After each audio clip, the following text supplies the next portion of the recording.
Turn off the thing, the beeping noise. Okay, cool. Hi. All right, today's the day where we're going to do CS170, basically. So say your preview. I've done one of these before where I talked a little bit about 170. Today's a very CS170 flavored lecture. I think it's a pretty fun one. So one quick note is we're going to talk about a lot of new things today, and you're not expected to know all these things. And I'll repeat that later, like 3-SAT and independent set and all that. We'll get to what those are in a bit. But the point today is more about a way of thinking than about specific content. So as I would like to kick off here, I want to note that we've covered quite a lot of stuff in this class so far. I realized I did not clear a slide. One sec. I'm going to fix it right now. Okay. Close your eyes. Don't look at that stuff. Cool. Okay. Anyway, so we've covered a lot of stuff so far. I've talked for the first 4 weeks about Java in too much detail. We talked about IntelliJ, JUnit, the idea of writing correctness, and to some degree timing tests. And we've talked about, very importantly, designing your own data structures that bring other data structures together. That's the to-be experience that many of you hopefully have found really challenging and enlightening. The idea of, I need to craft a reality. What are the building blocks I'm going to use for it? It's a fun thing. We've talked about asymptotic analysis. So one way to formally diagnose or assess how efficient code is, both in time and space. We've talked about different types of abstract data types like sets and lists and maps. And hopefully you've used those judiciously in Project 2B. And we've talked about their implementations. So there's different ways to do a map, like a binary search tree or hash table. And we've also talked about algorithms on graphs, for example, shortest paths, minimum spanning trees, and so forth. So question, why are we doing this specific body of knowledge? Why is it that if you take data structures here or at Stanford or UW or wherever else that it's going to have kind of the same flavor? Why is everyone doing this? Like, why are you doing this? And why is it that companies want to pursue people who have this specific set of knowledge? So I'm going to just solicit some thoughts. What do you think? Yeah. Right. Knowing how to manage complexity means you can write code more quickly. Sure. Sounds good. And that's obviously good from your perspective or from a potential hiring person. Yeah.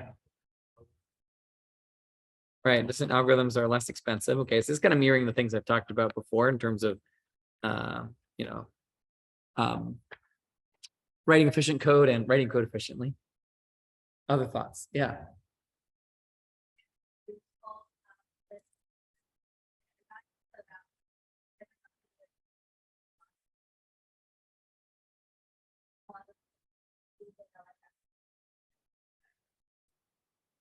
Right. There's a common set of abstractions that you can share when working together. And I'll extend on this a little bit, and upon which they can assess you. Right. So the word I use on the next slide is that there's like, it's the shibboleths of understanding. It's like there's things that give away that you really are a dyed-in-the-wool computer scientist. You've done 61A and B, you know basically what's going on. You can say the right words, you know. And I alluded to that in the early days of this class. It's the Greek or Latin of hiring. Other thoughts? Yeah.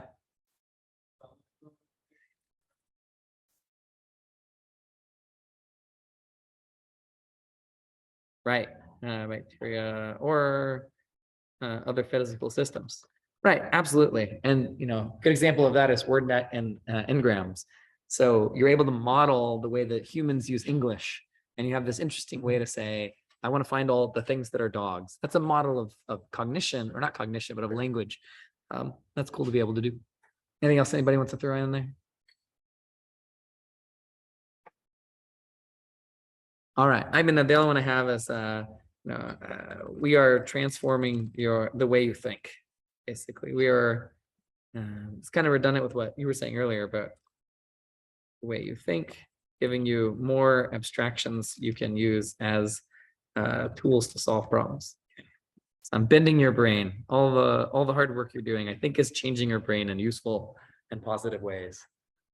So what I'm gonna do today is to practice our general problem solving skills, this idea of trying to understand how to solve problems. We're gonna work through some really hard what I call A-level problems, the kind of problems that would be your absolute most difficult exam problems you might run into in this class. And so we're going to focus on graphs today, but this general idea is something that can apply in any domain. Okay, so let's talk about our graph problems. I'm not going to go through all these, but we've talked about many different things you could do with a graph, like, is there a path from S to everything? And if so, what is it? What's the shortest path from S? What's the shortest path from S if we take into account weights on edges? And another algorithm, which was the same, but we had it a heuristic. So I have all these demos here so that when you're studying for the final, you can, of course, click through them and remind yourself, because these are really pretty important. They're, the shibboleths of graph understanding. We also talked about, for example, minimum spanning trees. And in this case, we had 3 algorithms that all did the exact same thing. And while I'm at it, I should note that I think the runtime analysis for these algorithms is really good to know. And it's the kind of runtime analysis where the runtime is based on counting data structure operations. In this case, for example, the priority queue, or for prims, it's a priority queue. For Kruskal's, it's the cost to sort all the edges plus the cost to do a bunch of quick find operations. And so knowing how to do those runtime analyses, I think, is a really good different flavor of runtime analysis. Also, quick note on midterm 2. I was at office hours talking to someone about exams and what makes them hard. And a student observed, like, I've never even dared think about the idea of runtime analysis and dynamic method selection in tandem. I agree. And so always trying to, come up with new curveballs. And actually that was a TA created question, cheese and Parmesan, and also blew my mind a little. So anyway, oh yes, there you go. So point being, though, there's lots of different flavors of runtime problems, an infinite variety, in fact. And so knowing this variety, I'd say, is particularly good to know when we get to the final. I'll remind you of that later. And what's that flavor, to be very clear? It's counting data structure operations. Okay. So that said, now that we've gotten a sense of why we're learning these things and talked again about what graphs are all about, let's talk about a new graph problem called topological sorting. Now, this problem is moderately interesting on its own, but I think what I like about it is the canonical solution is a really fairly clever idea that you can almost develop yourself. Okay, it's a different flavor than depth first search and breadth first search. And so, as usual, I'm gonna have you think about a problem that's too hard to solve in 3 minutes to get you feeling the texture of it. And then I'll give you what's the traditional solution. So let's say we have a bunch of tasks, 0 through 7. Maybe 0 is open the jar of peanut butter. 2 is open the bag of bread. 3 is put the peanut butter on the bread. So what these arrows tell you is things that must happen before you can proceed to the next task. Okay. So in other words, 0 has to happen before 3, 2 has to happen before 3. You can't put peanut butter on the bread until you have both the bread and the peanut butter, right? And so forth. So let's suppose you want to find an ordering of such tasks. You have a graph like this. How would you find such a valid ordering? Okay, well, let's think about a specific valid ordering. We could do 0 first, then 2, then 1, then 3, then 5, then 4, then 7, then 6. That would obey all the arrows. But we could have also transposed 2 and 0. It doesn't matter if I do 0, 2 first, or for that matter, if I do 5, 3, or 1 first. So what I'd like you to do is think a little bit about an algorithm that would solve this problem. And maybe I'll add 1 extra vertex here to keep you from going down a bad path. You can start thinking about it while I add the extra vertex.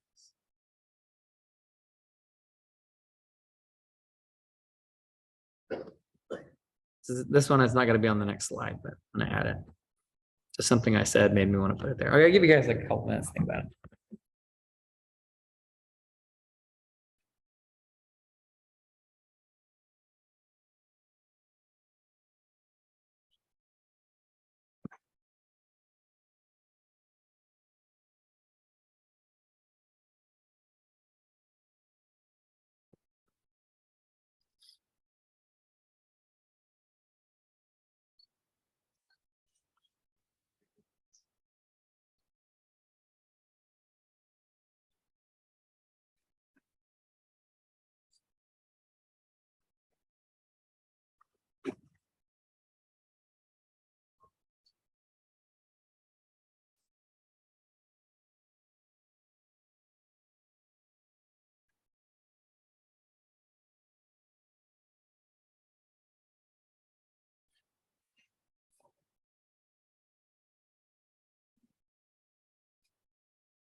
Okay, one more minute.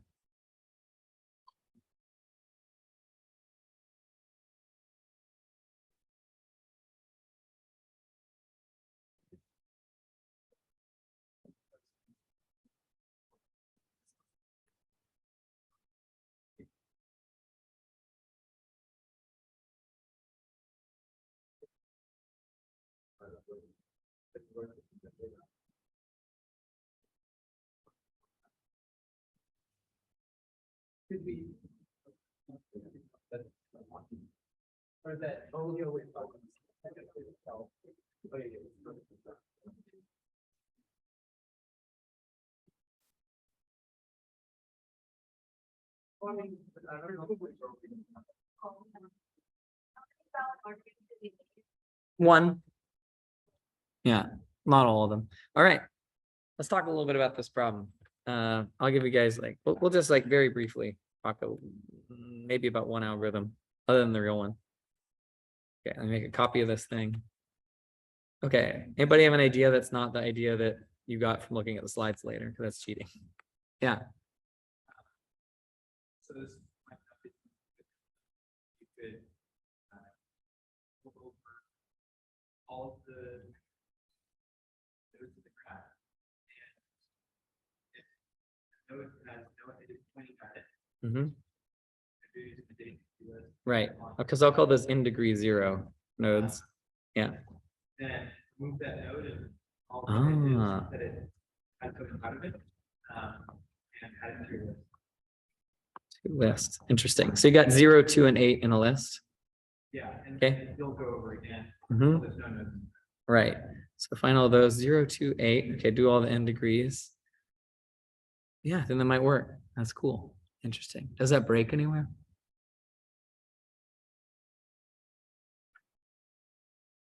I think it is equivalent. So you find all of them. Yeah. I think that's fun. All right. I'm gonna think about whether or not I can break that, but I can't think of a way to break it. Okay.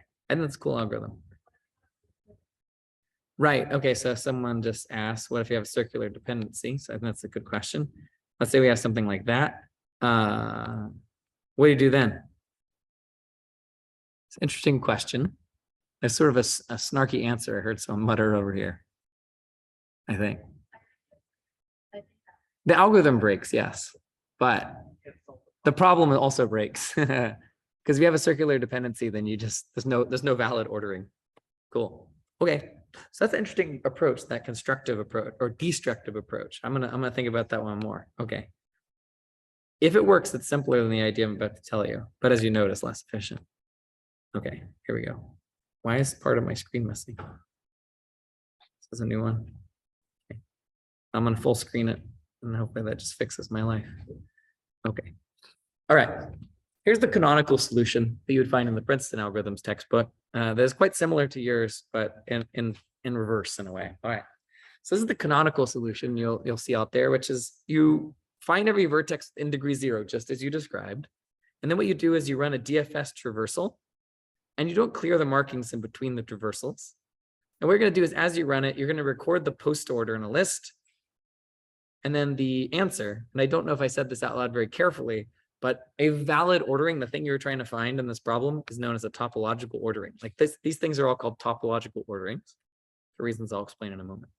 Let's do a quick example. What we would do if we start, so 0, I hope you all agree, has no inward vertices. So I'm going to run DFS from 0. I go 0, 1, 4, 7, and 7 is the first vertex I'm done with. Okay. Then I go back to 4, and at this point I'm done with 4. There's no more outgoing edges, so the post order is 7, 4. What's going to show up next in the post order? 1, right? And then when we get to 0, are we done with 0? Do we put 0 in the post order in this next little slide thing? No, so we're not done yet. We still have to go to 3. So 3 will be the next thing. Okay. Now what happens? We go back to 0, and we're done with 0.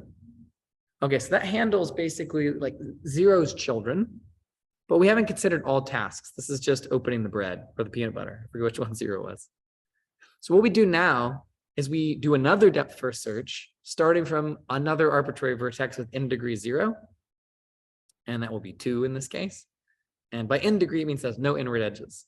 And what we crucially do is we don't unmark these vertices. So they stay marked. So they stay white. And now we have 2. Are we done with 2 yet?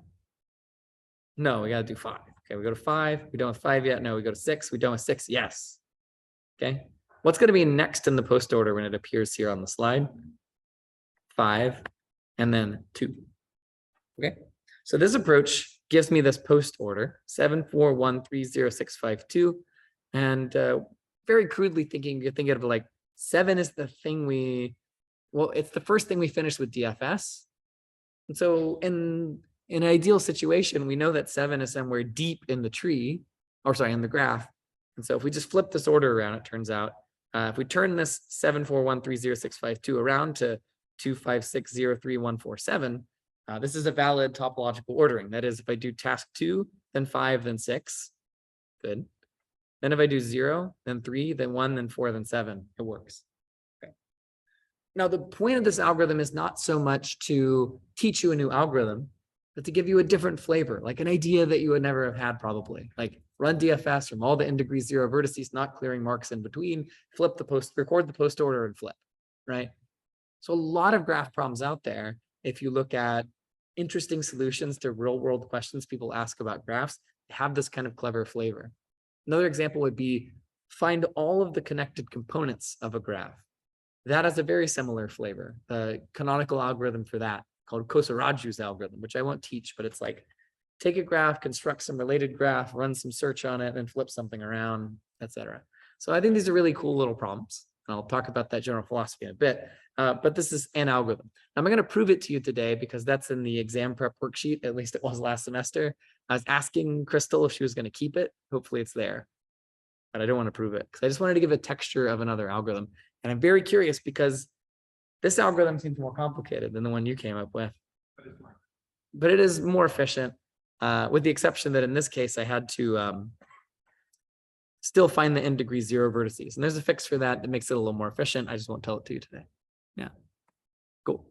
All right, so why is this thing called a topological sort? So the idea is we're taking a graph and we're sorting the vertices so that topologically they're ordered. In other words, if the order is 2560347, I'm basically taking these vertices and, oh, I need to ungroup you guys. Okay, I know your buddies, but that's over. Okay, all right, 2. So I'm gonna take 2 and I'm gonna drag it over here. And then the next one in the list is 5, and 6 will be next, and 0, and 3. And the reason I'm doing this ordering is that's the one we just came up with the algorithm. 1, 4, 7. And so if you look at this messy thing I just created, you'll notice that all the arrows are pointing to the right. You've sorted them so that everything's that way. Okay. And if you take these arrows and you make them prettier, you get this shape. These 2 graphs are exactly the same. It's just this one has straight lines. Okay. That's a topological sort. There's many different ways to do it. It's graphs, infinite number of approaches, but this is the usual algorithm you'll find in a textbook somewhere. Okay. Now, I do want to note one thing about depth first search. When somebody says run depth first search on a graph, I just want to make this comment. Sometimes they mean with restarts and sometimes without. So for example, project 2B, you have to go find all of the vertices that are reachable from some node or perhaps set of nodes. And in that case, you're going to run some kind of depth first or breadth first search, doesn't actually matter which, until you find until you found everything and you don't do any restarts, right? This version of depth first search, we did it with restarts. In fact, we restarted from every vertex in degree 0. And so just be aware, depth first search refers to both ideas. And occasionally, say you're talking to a TA, or maybe, I don't know, you're talking to a coworker someday at some future job, they may have in their head that depth first search involves restarting when you run out of things to look at, or they may not. Both terms are, the term is used for both. All right. Okay, I'm not going to do that one. So this is basically this slide I skipped is about the question of how do you find the in degree 0 vertices, and there's a way around it, but I'm just going to skip it because I think it's too much cognitive load and energy wasted for a not super important thing. Okay, let's build on. Actually, any questions about this algorithm other than convince me that it works other than intuitively? No. Okay. All right, I got another one for you just to test your understanding and to set the stage for our second and related problem, which is find me a topological ordering for this graph. There are no cycles. If there were cycles, it wouldn't exist because you can't, eat the peanut butter before you open the peanut butter before you eat the peanut butter. Can't be done. Just use your eyeballs. Don't use the algorithm we just did. You can just be a human.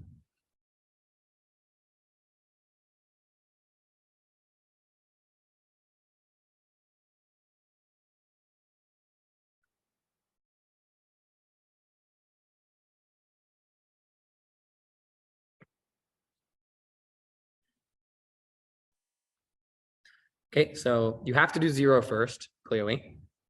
You'll notice there's edge weights. We'll get to those. Then, can you do 1 or 3 next? 3, you have to do 3 because there's a dependency here. So it's 0, 3, 1, then 2 or 4. Which one do you do first? 2 or 4? I don't know. Doesn't actually matter. Pick either one.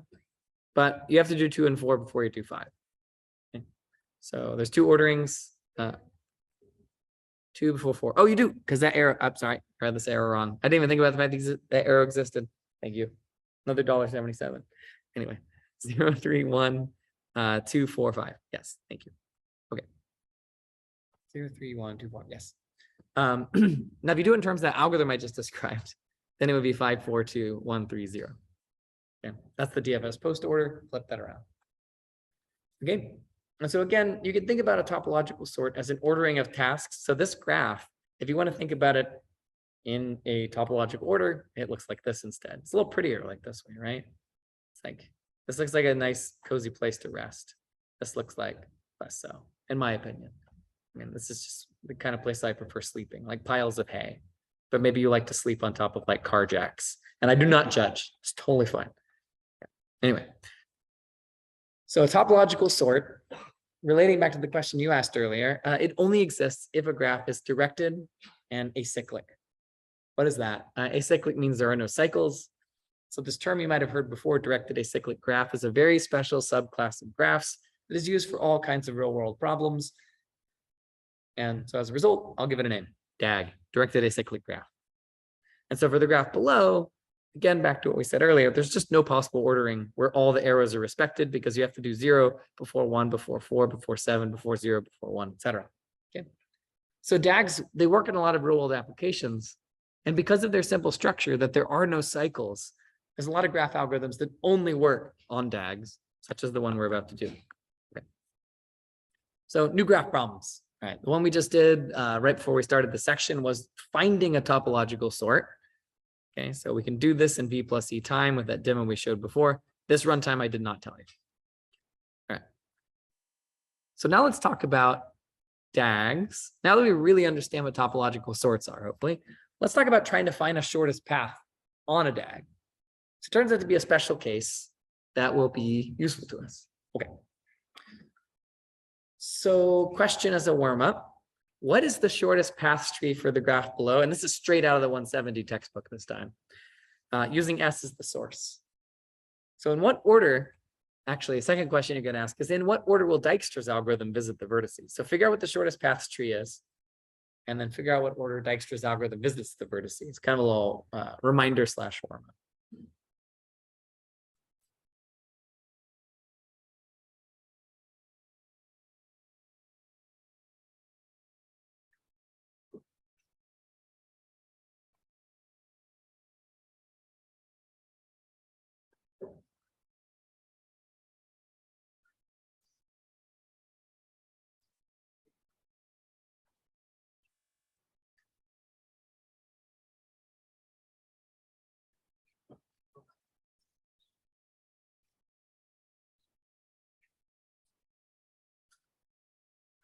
Okay. So the shortest path tree is that. Hopefully you all agree.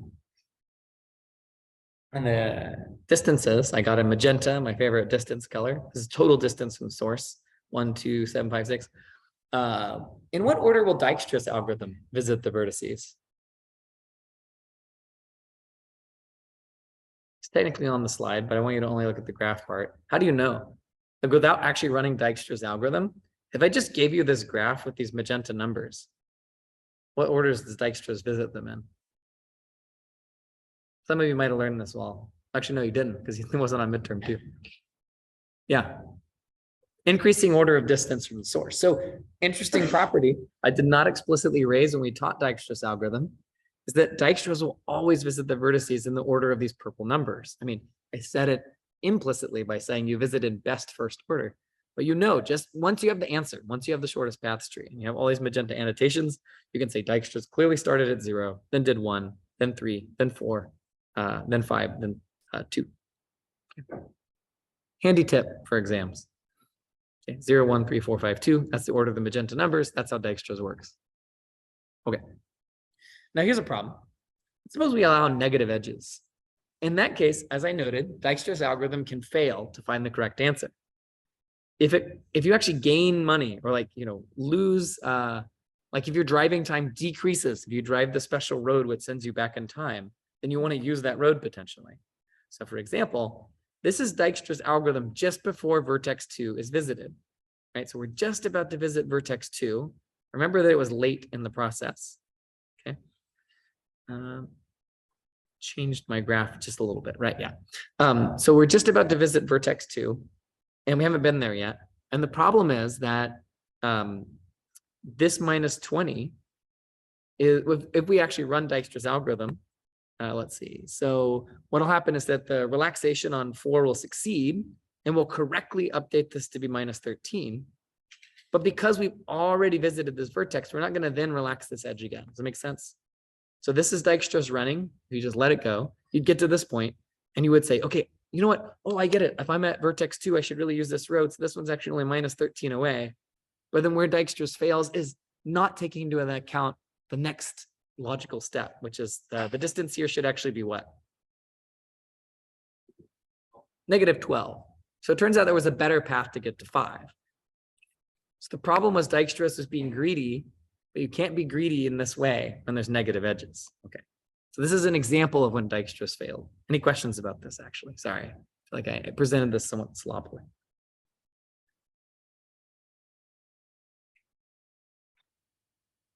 Also, I just received a text message. I'm from Houston, Texas. Okay, it says, we wake up every day in Houston to murders by violent criminals released on bond by Democrat judges, etc. This is the only weekend of early voting. Go all the way down the ballot and vote out every Democrat judge. StopHoustonMurders.com. Okay, so just so you know, I got that text during lecture. So if you're voting in Texas and you feel like the Democrats are doing a steal and a murder, then please vote. Anyway, what on earth? And there's even a video that we can watch, but let's not do that. Okay. All right. Okay. So the problem here is the distance 2 with Dijkstra's is wrong. If you ran Dijkstra's mechanically, you'd get 3, but if you were smarter about it, you would realize that it should be minus 12. Okay. So what I want you to do now is do better than Dijkstra's. Like, yeah, sure, Edgar Dijkstra was very smart, but you be smarter. Beat him. So there's a negative edge in this graph. Now, let me tell you, there's an important thing about this graph, which is there are no cycles. It's a DAG. Okay. And so I want you to come up with the shortest paths algorithm that works, given that this is a DAG. Still use the idea of edge relaxation, please.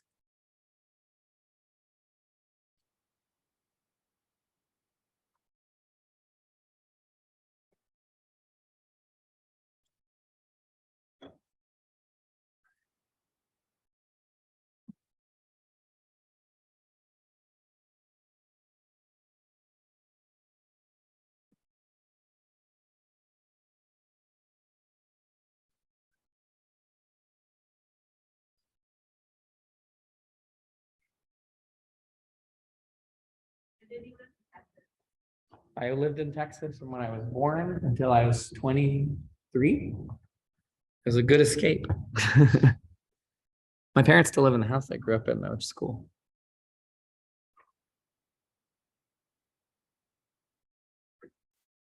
I also moved here in August, and I didn't know that places could be not hot in the summer. Like, I knew it in my head, but feeling it in real life, it was like, I don't know, it was transcendent. There's a major upgrade on nearly every domain.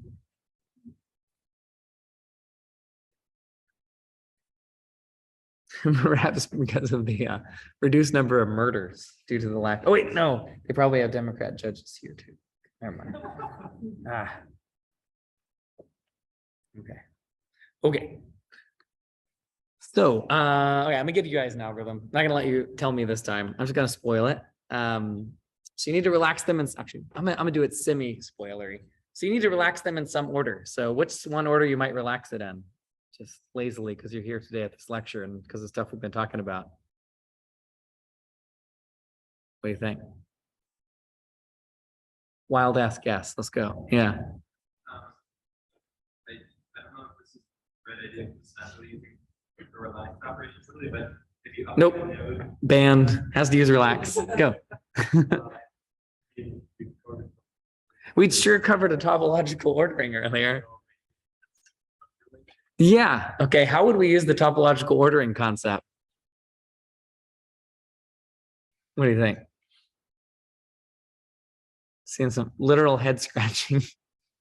Yeah.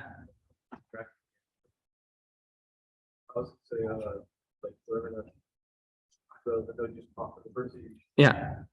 Just go in the order. Yeah. So basically imagine running Dijkstra's, but ignore now the fringe will be just preset at the beginning in topological order. So instead of going in best first order, you'll go in topological order. Okay.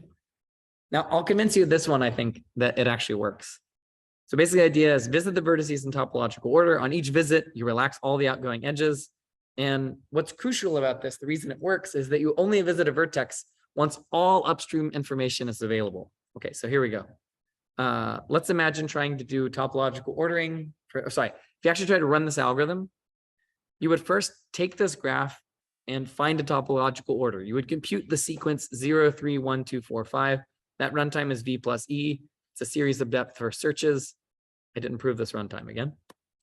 And then we're going to go through and visit all the vertices in topological order. So basically all I did is I took this graph and I redrew it. We actually already did that. So I'll do that demo again. Here we go. Okay. I believe in you, internet. There we go. So we're going to run a shortest paths algorithm just like before. All our normal favorite friends, distance to, edge to, loading screen. Yes. And the fringe is just 0, 3, 1, 2, 4, 5. It's computed in advance. So you pre-compute that at the cost of V plus E, and you run it. So we start with vertex 0. We relax its edges. Okay, so what happens to this infinity? 1. What happens to this infinity? Great, they're both 1. Okay, cool. Where do we go next? 3. Why? Because it's on the fringe. This is the topological order. You're going to go 0, 3, 1, 2, 4, 5, no matter what. Okay, so we get to 3. We relax all of 3's outgoing edges. What happens to this one? Stays. It does not become 2. Good. How about this one? Here in 1s, here in 2s. It's 2. That's the total distance and so forth. Okay, we get up to this next vertex. Okay, what happens here? 7. Good. And so the basic intuition here is that we know that we're never going to run into the Dijkstra's trap where we weren't taking into account something important because there's no cycles.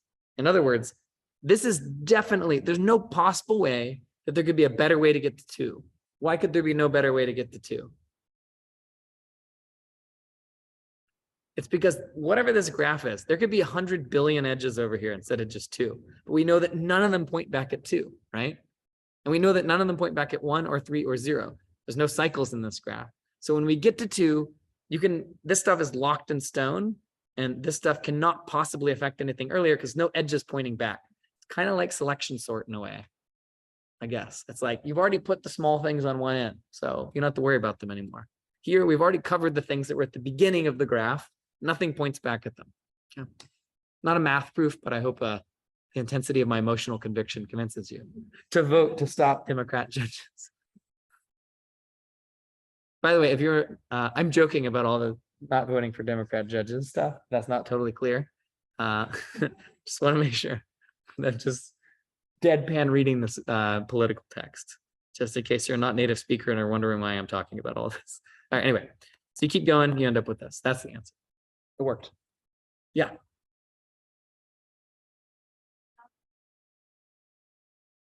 Oh, oops. Yes, we should have. And someone actually pointed this out on YouTube and I didn't fix it in this room. Sorry.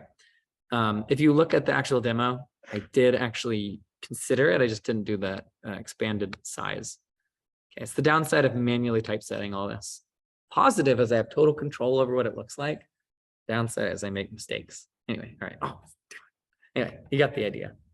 Hold on, we gotta fix this. Jeez. Okay, thank you. Let's fix it though. We're all friends here. I was gonna make one more Democrat judges joke, but I feel like it's gone stale. So I'm gonna go meta now and only talk about not making the joke. You ever teach a lecture to like 100 people and just keep making jokes that are steadily worse and you're getting a little, probably not, but come talk to me sometime about the process. Okay, anyway. That looks good. Anyway, to avoid confusion, I have fixed the problem, I believe. Yeah, good, probably, minus any possible typos. Okay, it's a sideways 8. Okay, good. Anyway, all right.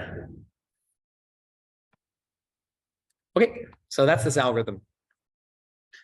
All right. I'm gonna skip that question because no one asked that in office hours recently. Okay, that's the DAG shortest path tree algorithm. So the idea is, again, it's about the flavor.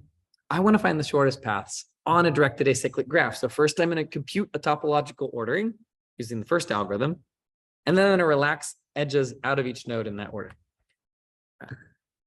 Okay, I got one more problem for you guys today, which is longest paths. So let's consider the problem of finding the longest paths from S to every other vertex. And I'm going to say the path has to be simple. You're not allowed to use any cycles because you could just go in circles forever in that case. Like if I went 0 to 1 to 3, let's see, let me find a cycle in here. There's definitely one here. 0, 1, 4, 6, 3, 4, 6, 3, 4, 6, 3, 4, 6, 3, 4, 6, 3, 4, 6, 3. Just gets longer and longer. Not what I'm after. So you can't have any cycles. You have to have simple paths, but it has to be the longest path. Okay. Now this problem, I'm actually not going to have you think about it because it is a very hard problem. In fact, I'm going to tell you 2 surprising facts about this problem. One is the best known algorithm runs in exponential time. So shortest paths, we have this very fast Dijkstra's algorithm, E log V. If you want the longest path, there's just no known algorithm. In fact, it's exponential in the amount of time. So if I make a random graph with if I make a random graph that is not acyclic, if it has cycles in it, and I say, go find the longest path that does not use any cycles, then if it's a graph of size 100, you can't do it. No computer in the world can do it. The graph is just going to be, the computer will run forever. It'll take 100 trillion years to ever find the answer, even on a small 100 node graph, maybe on a 40 node graph, possibly. The other thing that may surprise you, this is actually the most important unsolved problem in math, probably, which might seem a little silly, like it's just this little graph problem. And towards the very end of the class, I'll talk more about why it's so important. But point being, this problem is ruthlessly difficult. Theorists have been working on it for 50 years. Nobody's made basically any progress at all, unless you start talking about finding approximate solutions. Then some cool stuff's been done. But finding an exact solution, nobody knows how to do it at all. Okay. So I have a challenge for you. Please solve this problem, but in the special case that we have a directed acyclic graph. This is a pretty sneaky one.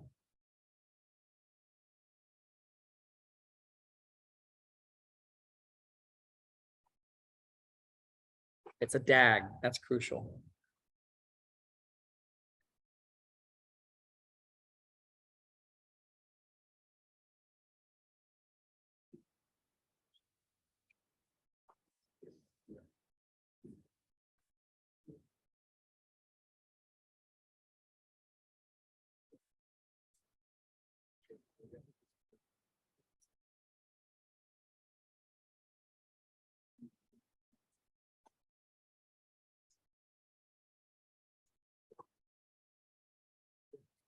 Okay, anybody have any super clever ideas?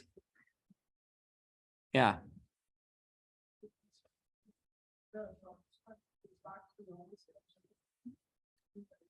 Oh, okay. So that's interesting. Start from the longest edge. Yeah, that's about right. There's an even simpler way of putting it. Yeah.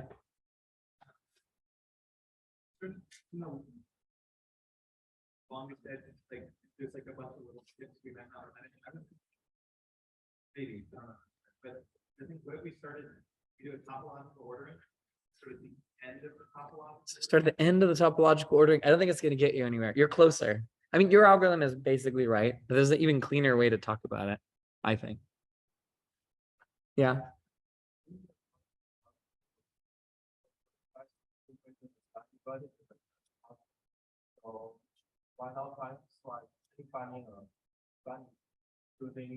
Oh, some kind of spanning tree thing? No, you're going off the grid.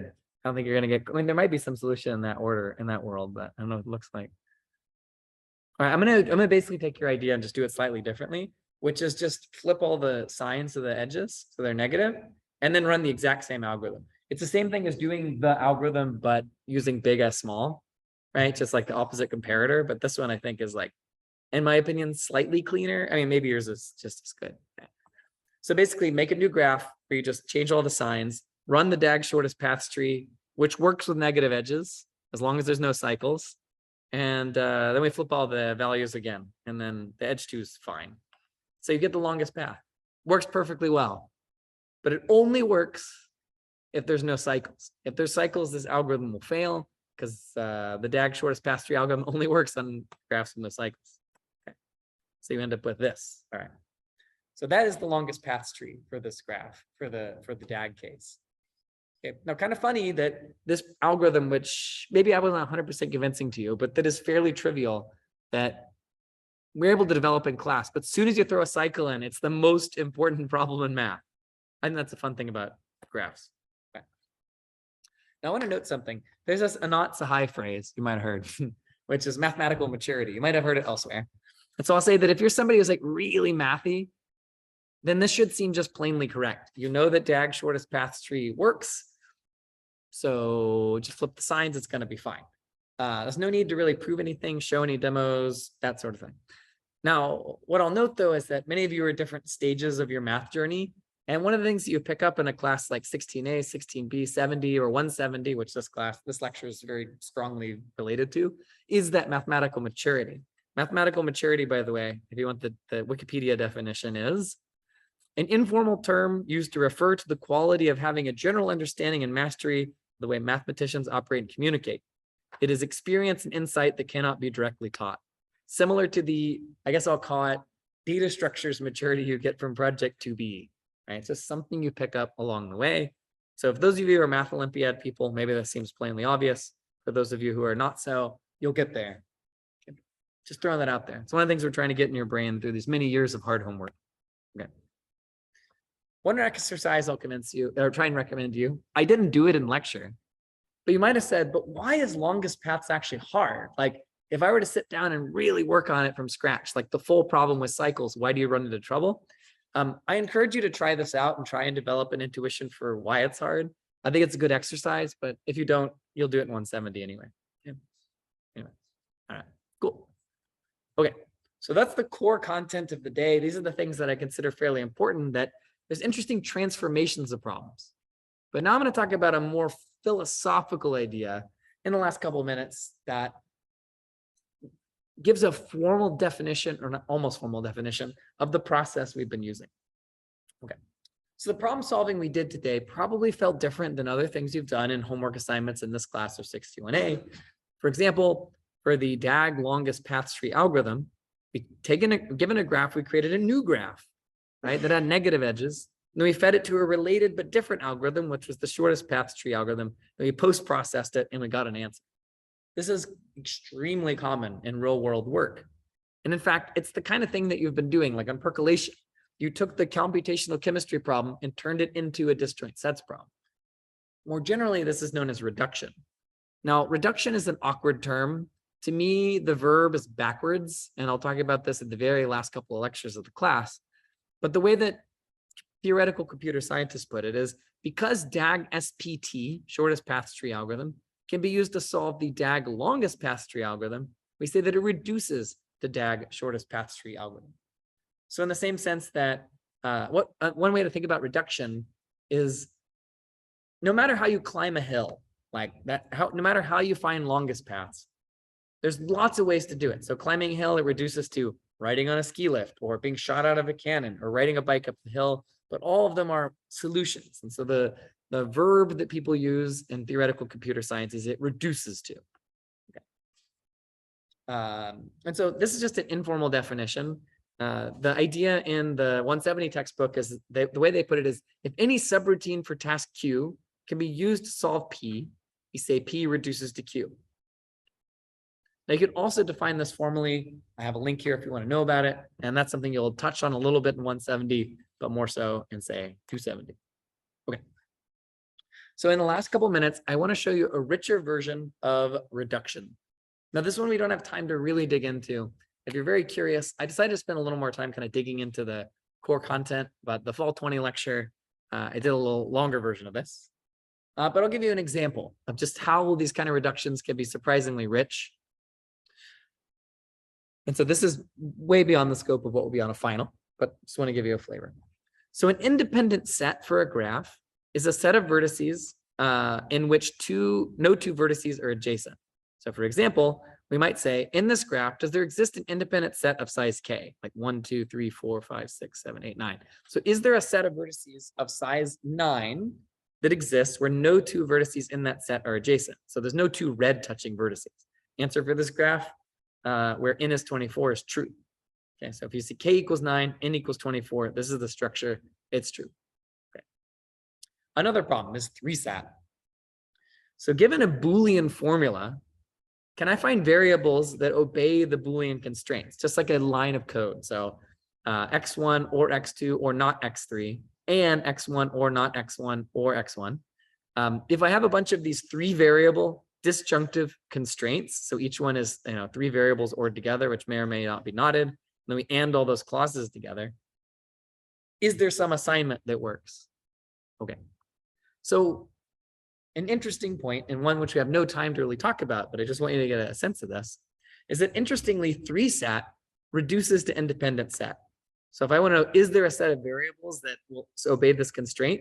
We can turn it into a very clever graph structure and then ask, is there an independent set that will work on this graph? And if the answer is true, then there's also a 3-sat solution. Okay, so I'm not going to do that thing there. But this is just the kind of flavor. So if I really want to show you this picture here, this is the most important one. So it's basically, I write out a bunch of if statements that all need to be true. I can turn that into a graph and then run this unrelated, seemingly totally unrelated problem of independent set finding, and then use that to post-process and give me back a true assignment.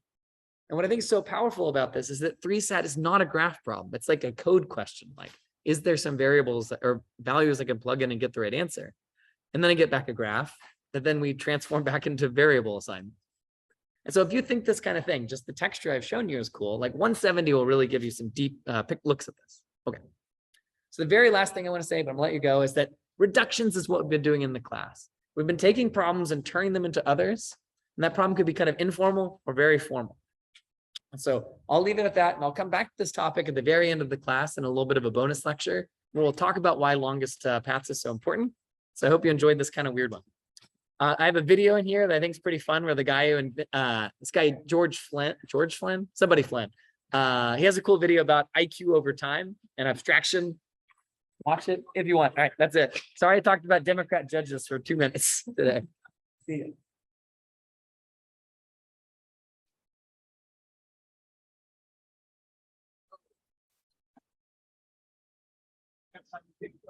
I do.